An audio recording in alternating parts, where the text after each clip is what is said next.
Hello guys, कैसे हैं आप सब। मैं मेघा सक्सेना, आपकी फिजिक्स टीचर। तो आज हम लेकर आए हैं आपके लिए नया टॉपिक, यानी कि यूजेस ऑफ मिरर।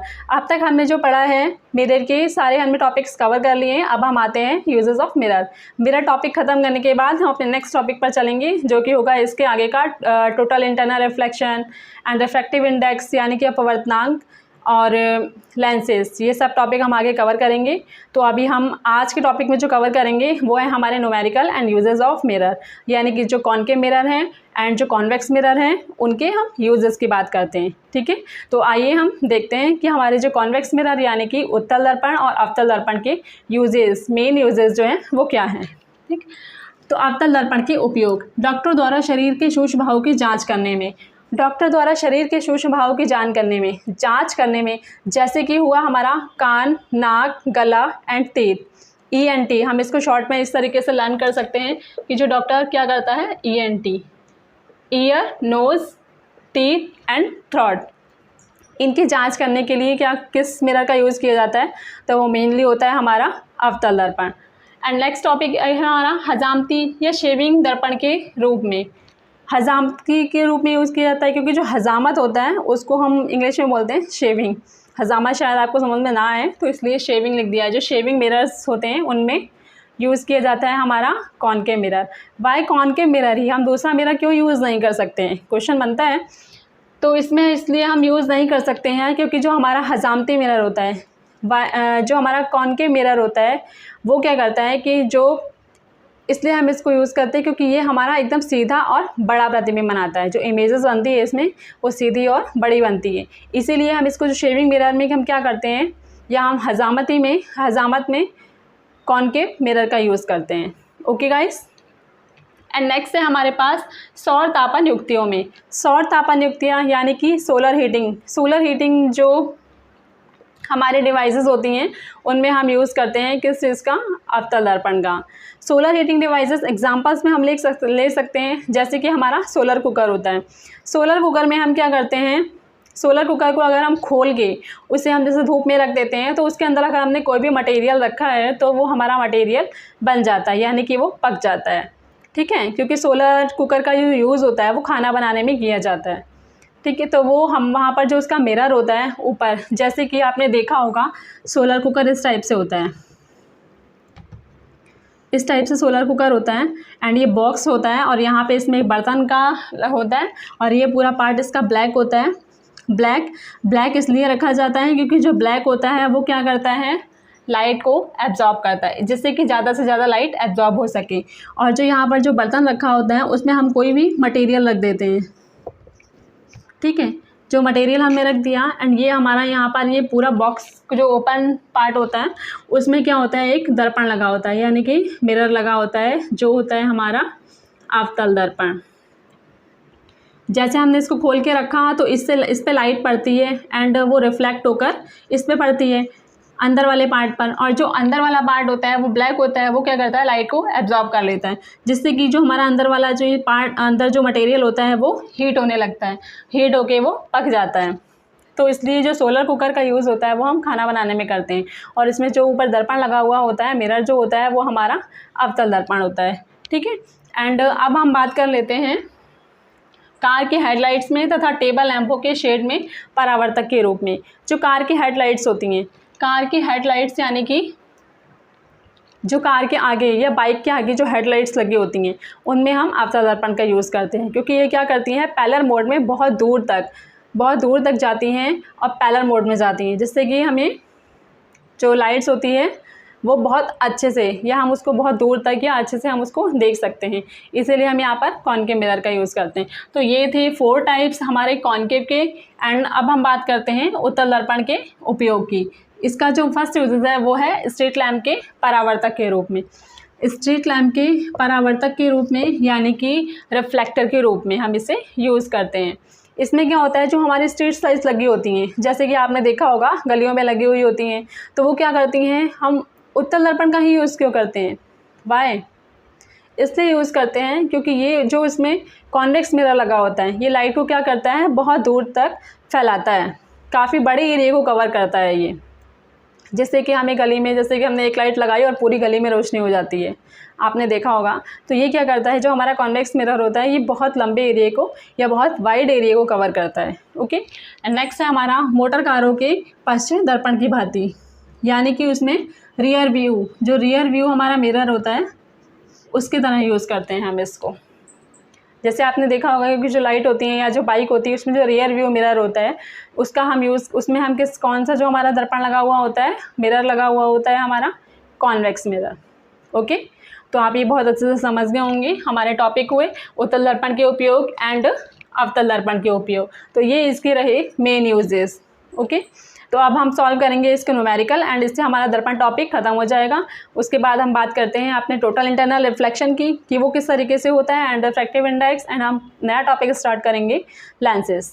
तो चलते हैं हम अपने न्यूमेरिकल्स की तरफ। ओके, की तरफ ये जो हमने न्यूमेरिकल लिया हुआ है, ये न्यूमेरिकल हमने लिया हुआ है उत्तल दर्पण पर। तो आइए हम देखते हैं अपना न्यूमेरिकल। न्यूमेरिकल में सबसे पहले हमें क्या करना चाहिए कि सबसे पहले हमें न्यूमेरिकल को बहुत अच्छे से रीड करना चाहिए। ओके, तो आइए हम इसे रीड करते हैं। 30 सेंटीमीटर वक्रता त्रिज्या वाले उत्तल दर्पण के सामने 10 सेंटीमीटर ऊंचाई की वस्तु दर्पण से 20 सेंटीमीटर की दूरी पर रखी है। हमें फाइंड क्या करना है, प्रतिबिंब की स्थिति, आकार तथा प्रकृति हमें इसकी फाइंड करनी है।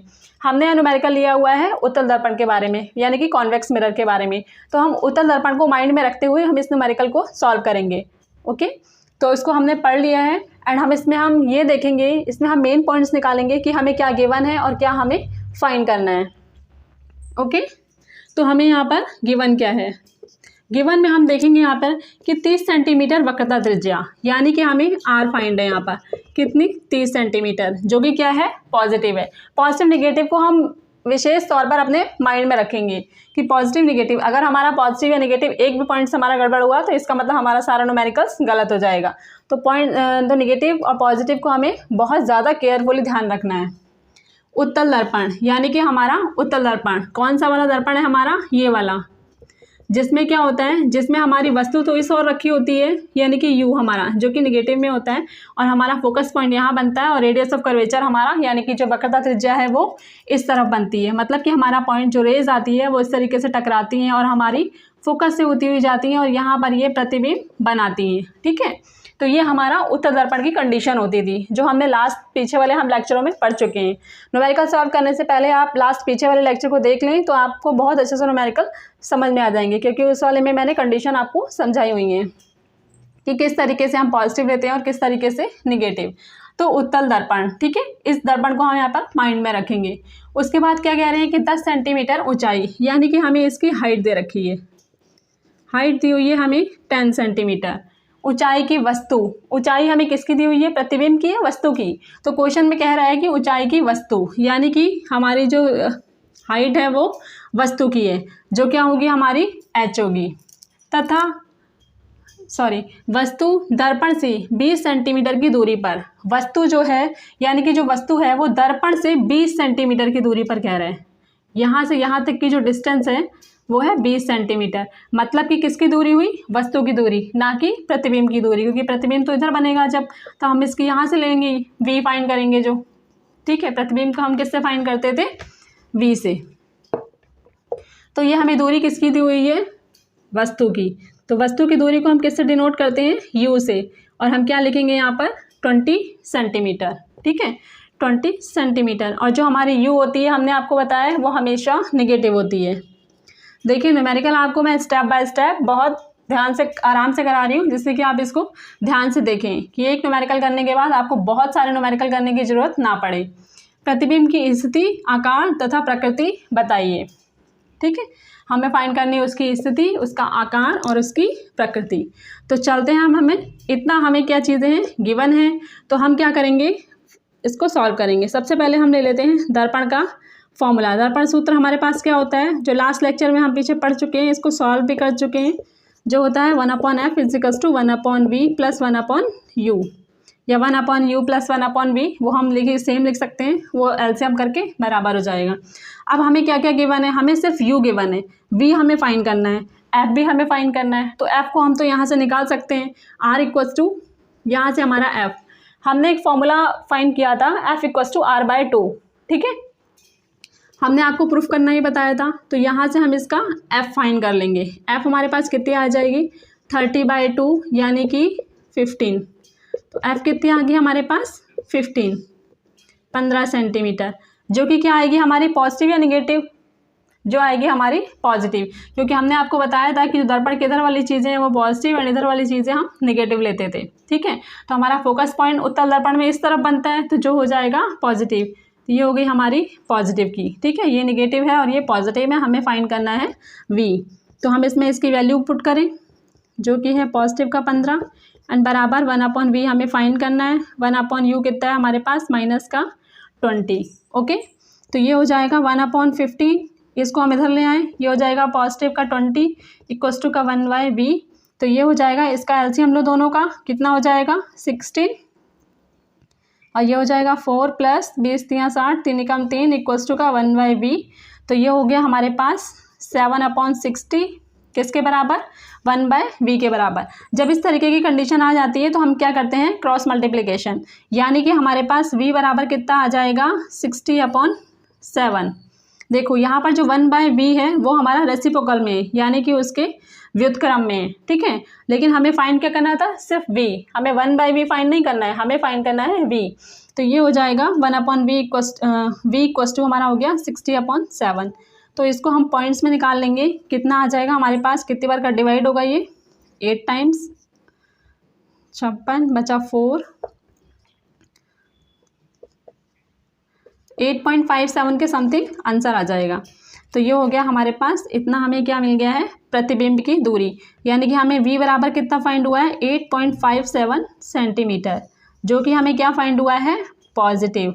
तो हमारा क्या था, प्रतिबिंब की स्थिति, आकार और प्रकृति। प्रकृति तो हम बाद में फाइंड करेंगे, यहाँ से हमें इसकी एक चीज़ फाइंड हो जाती है कि जो हमारा प्रतिबिंब है, हमारा जो v है वो इस तरफ बनेगा, और कैसा बनेगा, पॉजिटिव बन रहा है तो v इस तरफ बनेगा, यानी कि जो हमारा प्रतिबिंब है वो बनेगा प्रतिबिंब दर्पण के दूसरी ओर।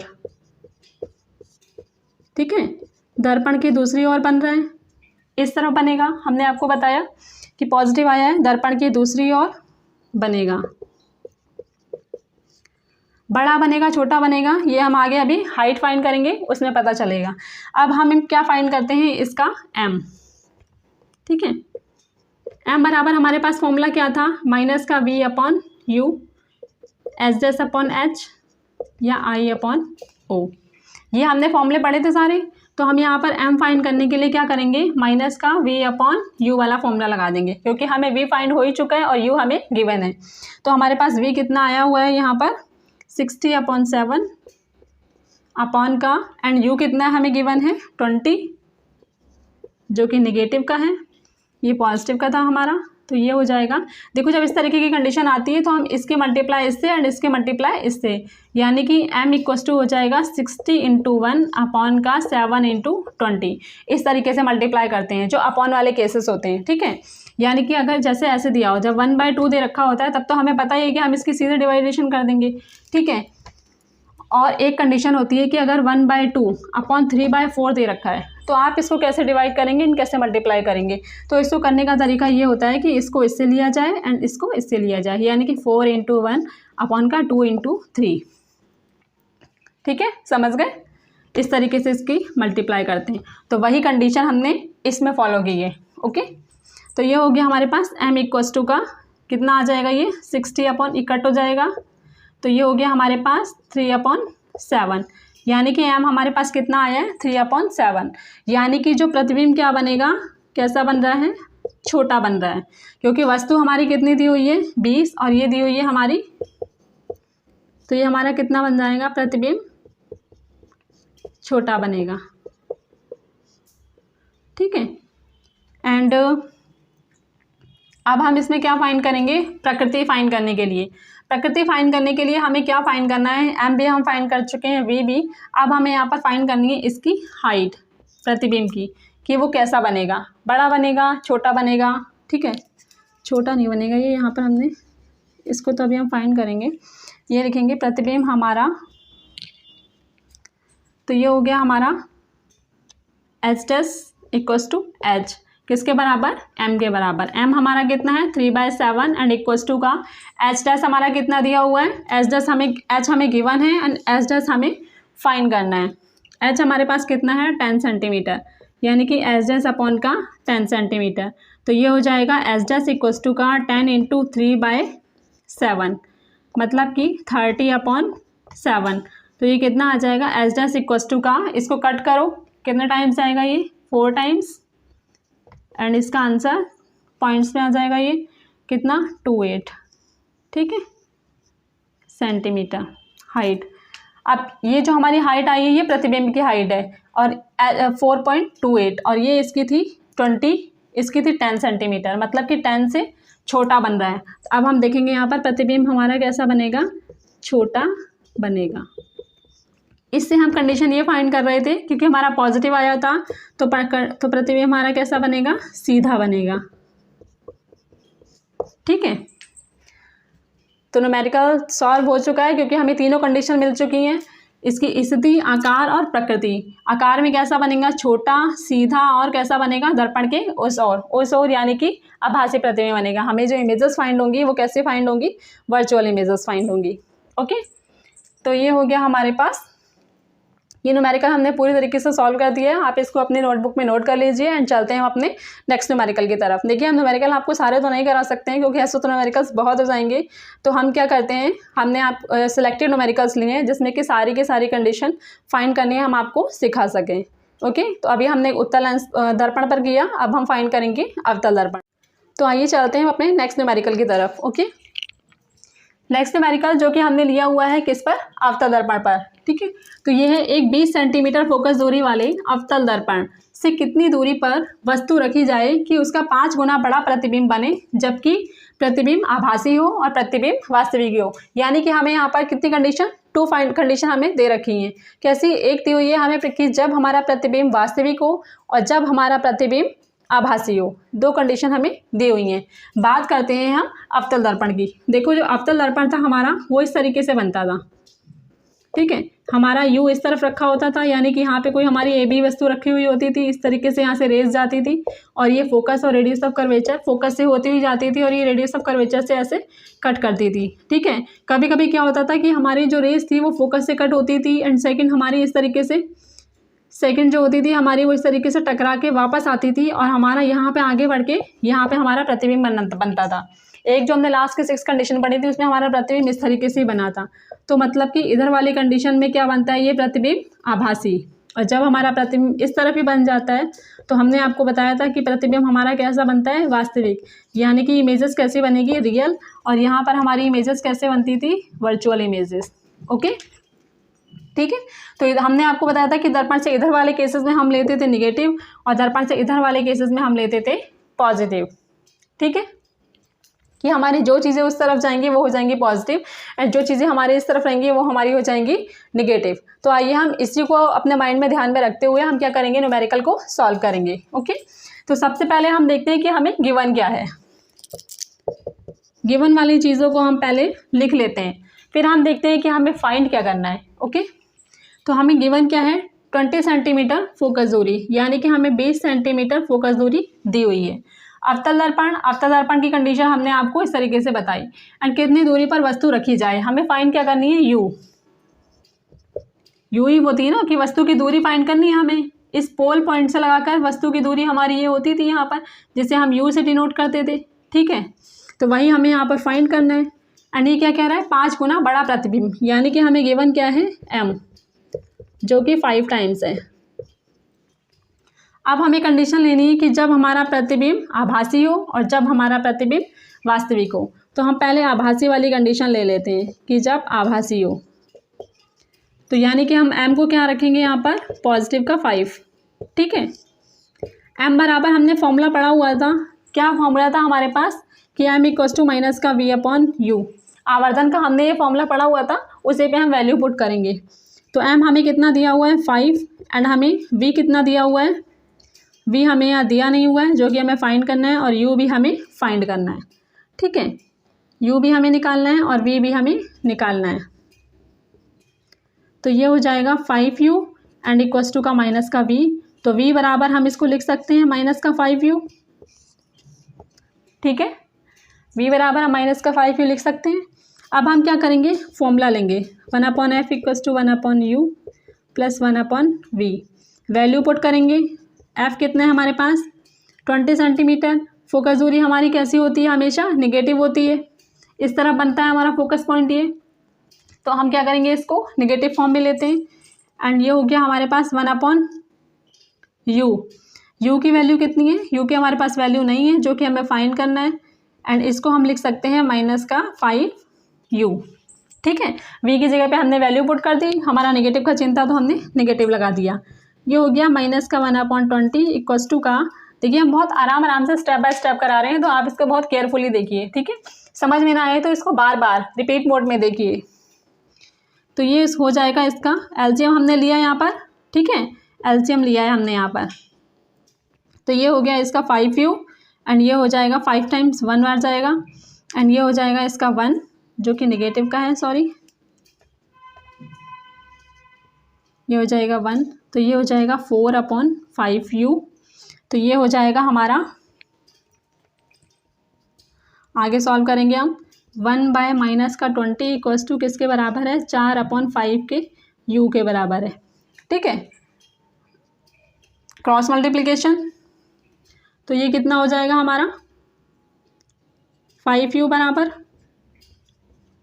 20 × 4, यानी कि u बराबर हमारे पास कितना आया 20 × 4/5, 5 चौक 20, कितना आ जाएगा 16, जो कि हमारा कितना आएगा निगेटिव में। ये निगेटिव में ही था ना हमारा यहाँ पर, ये माइनस का, तो माइनस का 16। मतलब कि हमें v कितना फाइंड हुआ है, हम यहाँ लिख देते हैं इसको। v हमें कितना फाइंड हुआ है, माइनस का 16। ठीक है, इसको हटा देते हैं, ये तो आपने देख ही लिया है, समझ लिया है। एंड माइनस का हमें 16 फाइंड हुआ। तो हमारी वह प्रतिबिंब की स्थिति हमें फाइंड हो गई कि जो हमारा प्रतिबिंब है वो इस तरह बनेगा, यानी कि वास्तविक बनेगा हमारा प्रतिबिंब हमारा बनेगा माइनस का 16। और कैसा बनेगा ये, इसकी वैल्यू अब हम पुट कर देंगे। वस्तु की हमें फाइंड करनी है दूरी, जो कि था हमारे पास 5u। ये था, कहाँ गया 5u, हमने कहाँ लिया था, ये लिया था माइनस का 5u। इसमें हम वैल्यू पुट कर देंगे जो कि आ जाएगा,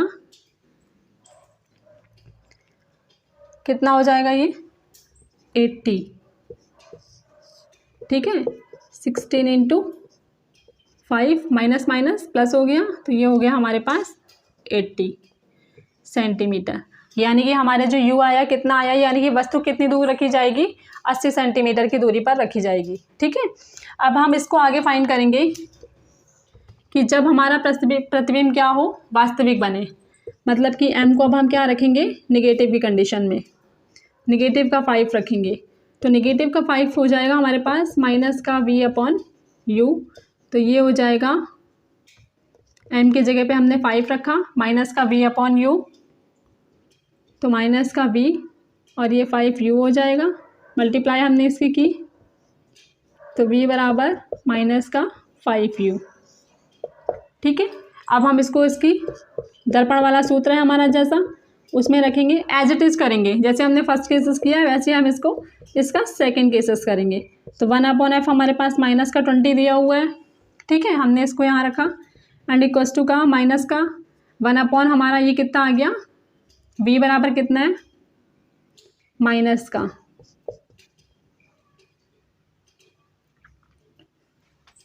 और ये हमारा v इक्वल्स टू क्या हो जाएगा यहाँ पर, u बराबर हमारे पास एज इट इज ये हो जाएगा हमारा 5u, 5 एंड प्लस हो जाएगा ये हमारा, तो ये 6/5u माइनस का 1/20 इक्वल्स टू। ठीक है, अब हमें कंडीशन क्या लेनी है, ये हो गया हमारे यहाँ पर पॉजिटिव।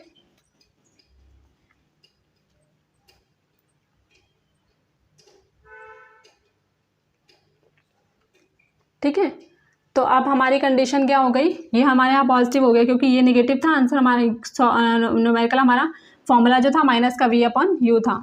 तो अब हमारी कंडीशन ये हो गई एंड अब हम क्या फाइंड करेंगे इसमें, ये हो गया हमारा 6/5u क्रॉस मल्टीप्लिकेशन ठीक है। तो क्रॉस मल्टीप्लिकेशन करने के बाद ये कितना आ जाएगा 5u इक्वल्स टू जो कि नेगेटिव का 6 इंटू 20, तो ये u बराबर का 6 इंटू 20 अपॉन का 5, 5 चौक 20, 6 चौक 24, तो ये आ गया हमारा u बराबर कितना आ गया माइनस का 24, यानी कि u हमारा किधर रखा होगा 24 सेंटीमीटर की दूरी पर। अब हमें क्या फाइंड करना है इसका v, तो हमारा v हमने कितना माना हुआ था, v हमारी क्या थी 5u, तो ये हो जाएगा हमारा v इक्वल्स टू का 5 इंटू 24, तो ये हो जाएगा 5 चौक 20 का 0 के 5 10 और 2 12, 120, v आ गया हमारे पास 120। ओके, तो इस तरीके से हमारा न्यूमेरिकल सॉल्व हो गया है। तो इस तरीके से आप और भी न्यूमेरिकल बहुत ध्यान से देखिए, समझिए और उनको सॉल्व करने की कोशिश कीजिए, क्योंकि न्यूमेरिकल आपको समझ तभी आएंगे जब आप इनकी कंडीशन को बहुत अच्छे से अपने माइंड में रखेंगे, समझेंगे एंड इसको बार बार प्रैक्टिस करेंगे। ठीक है, क्योंकि जो फिजिक्स है वो सारा का सारा खेल प्रैक्टिस पे डिपेंड करता है। तो डेरिवेशंस जो हैं उनको आप प्रैक्टिस करिए एंड पढ़ते रहिए। तब तक के लिए मिलते हैं हम आपको नेक्स्ट टॉपिक पर। तो तब तक के लिए टेक केयर, बाय बाय।